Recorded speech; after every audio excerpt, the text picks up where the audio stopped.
ನನ್ನ ಕಡೆಯಿಂದ ಯಾವುದೇ ರೀತಿಯಲ್ಲಿ ನಾನು ಏನು ಒಂದು ಕೈಗಾರಿಕೆ ತರಬೇಕು ನನ್ನ ಬಗ್ಗೆ ಜನಗಳಲ್ಲಿ ಆ ನಿರೀಕ್ಷೆಯನ್ನು ಇಟ್ಟಿದ್ರು. ದೊಡ್ಡ ಮಟ್ಟದಲ್ಲೇ ಒಂದು ಪೂನಾದಲ್ಲಿ ಇವತ್ತು ಯಾವೊಂದು ಟೆಸ್ಟಿಂಗ್ ಯೂನಿಟ್ನ ಹಾಕಿದ್ರಿಂದ ಇವತ್ತು ಪೂನಾ ಬೆಳೀತು. ಭಾಳ ದೊಡ್ಡ ಮಟ್ಟದಲ್ಲಿ ಆಟೋಮೊಬೈಲ್ ಇಂಡಸ್ಟ್ರಿಗಳು ಬೆಳೆದಿದೆ. ಅದೇ ರೀತಿಯಲ್ಲಿ ಈ ಒಂದು ARIನ ನಾವಿಲ್ಲಿ ಸ್ಥಾಪನೆ ಮಾಡೋದ್ರಿಂದ ಹಲವಾರು ರೀತಿ ದೊಡ್ಡ ಮಟ್ಟದ ಟೌನ್ಶಿಪ್ಪು ಬೆಳೀಲಿಕ್ಕೆ ಅವಕಾಶ ಇದೆ. ಅದಕ್ಕೆ ಜನತೆಯ ಸಹಕಾರವೂ ಬೇಕು, ನನಗೆ ಜನಪ್ರತಿನಿಧಿಗಳ ಸಹಕಾರವೂ. ಕುಟುಂಬ ರಾಜಕಾರಣದ ವಿಚಾರ ಸಾಕಷ್ಟು ಚರ್ಚೆ ಆಗ್ತಾ ಇದೆ. ಸಿದ್ದರಾಮಯ್ಯನವರು ನಿಮ್ಮ ಕುಟುಂಬನೇ ಸಾಕಷ್ಟು ಟಾರ್ಗೆಟ್ ಮಾಡಿ ಮಾತಾಡ್ತಾರೆ. ಅವ್ರದ್ದು ಯಾವ ಕುಟುಂಬ? ಸಿದ್ದರಾಮಯ್ಯ ಮೊದಲನೇ ಮಗ ಇದ್ದಾಗ ಮೊದಲನೇ ಮಗನ ಬೆಳೆಸಬೇಕು ಅಂತ ನೋಡಿದ್ರು. ಅವರ ಅಕಾಲಿಕ ಮರಣದಿಂದ ಈಗ ಎರಡನೇ ಮಗ ಡಾಕ್ಟ್ರಾಗಿದ್ದವರು ಯಾತಕ್ಕೆ ರಾಜಕೀಯಕ್ಕೆ ತಂದಿದ್ದಾರೆ? ಯಾತಕ್ಕಲ್ಲಿ ಬೆಂಗಳೂರಲ್ಲಿ ಕೂತ್ಕೊಂಡು ಪ್ರತಿನಿತ್ಯ ವಸೂಲಿಗೆ ಇಟ್ಕೊಂಡಿದ್ದಾರೆ? ಅವ್ರದ್ದು ಯಾವ ಕುಟುಂಬ? ಸಿದ್ದರಾಮಯ್ಯನವ್ರದ್ದು. ಇಷ್ಟು ದಿವಸ ದೇವೇಗೌಡರು ಕುಟುಂಬದ ಬಗ್ಗೆ ಚರ್ಚೆ ಮಾಡಿದ್ವಿ. ದೇವೇಗೌಡರು ಕುಟುಂಬದಲ್ಲಿ ಏನೋ ಮಗ, ಮೊಮ್ಮಗ, ಮರಿ ಮೊಮ್ಮಗ ಇದೆಲ್ಲ ದೂರದ್ರಲ್ಲ. ಇವತ್ತು ನಿಮ್ಮ ಡೆಪ್ಟಿ CM ಅವ್ರ ಕುಟುಂಬದಲ್ಲಿ ಎಷ್ಟು ಜನ ಅವರೇ? ಎಷ್ಟು ಜನ MLAಗಳು ಎಲ್ಲ ತಯಾರು ಮಾಡ್ಕೊಂಡಿದ್ದಾರೆ.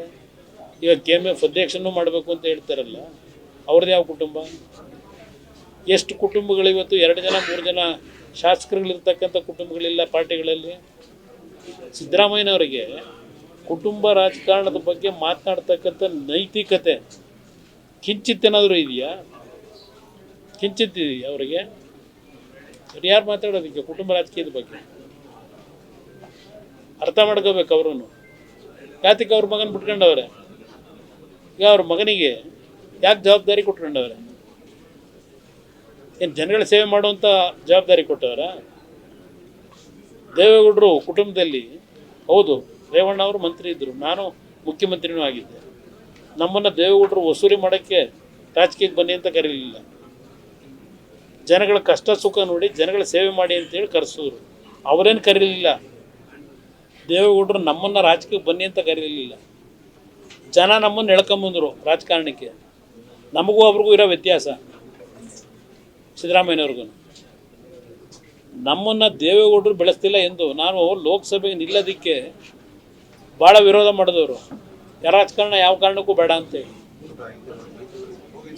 2ನೇ ಬಾರಿ ನಾನು ಮುಖ್ಯಮಂತ್ರಿ ಆದಾಗ ಎಲ್ಲರೂ ಎದುರಿಗೆ ಹೇಳಿದ್ರು, ಮಲ್ಲಿಕಾರ್ಜುನ್ ಖರ್ಗೆ ಮುಖ್ಯಮಂತ್ರಿ ಮಾಡ್ಕೊಳ್ಳಿ ಅಂತ.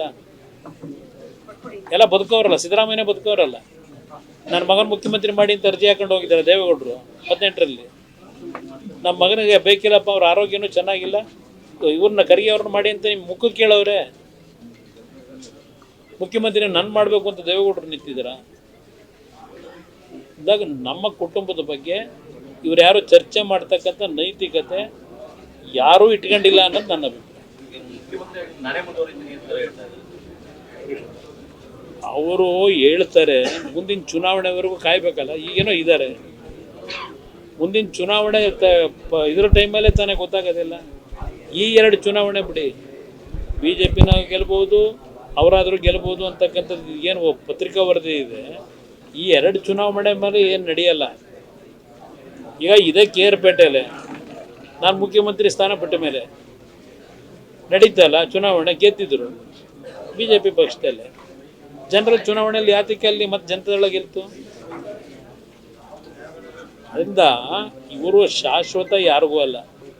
ಪಾಪ ಅವರು ಮುಂದಿನ ವರ್ಷ ನಾನೇ, ಈ 2 ವರ್ಷ ಅಲ್ಲ, ಮುಂದಕ್ಕೆ 28ಕ್ಕೂ ನಾನೇ ಬರ್ತೀನಿ ಅಂತ ಹೇಳ್ತಾ ಅವರಿಗೆ ಕೊನೆ ಉಸಿರಿರೋವರೆಗೂ ನಾನು ರಾಜಕೀಯದಲ್ಲಿ ಇರ್ತೀನಿ ಅಂತ ಹೇಳಿದ್ದಾರಲ್ವಾ.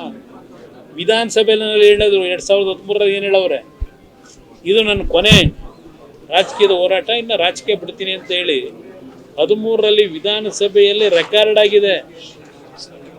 ಪಾಪ ಅದರ ರುಚಿ ಸಿಕ್ಕಿದ ಮೇಲೆ ಅಯ್ಯೋಯ್ಯೋ ಎಲ್ಲಾದರೂ ಉಂಟಾ, ನಾನು ಮುಖ್ಯಮಂತ್ರಿ ಸ್ಥಾನ ಬಿಟ್ಕೊಡೋದು ಪರ್ಮನೆಂಟ್ ನಾನೇ ಇರ್ತೀನಿ ಅಂತ ಹೇಳ್ತಾ ಇದ್ದಾರೆ. ಜನ ಮುಂದೆ ತೀರ್ಮಾನ ಮಾಡ್ತಾರೆ. ನಿರ್ಭೀತ, ನಿಷ್ಪಕ್ಷಪಾತ, ವಿಶ್ವಾಸಾರ್ಹ ಸುದ್ದಿಗಳಿಗೆ ಮತ್ತೊಂದು ಹೆಸರಾಗಿರೋ ನ್ಯೂಸ್ 18 ಕನ್ನಡ ಈಗ ಆಪ್ನಲ್ಲೂ ಲಭ್ಯ ಇದೆ.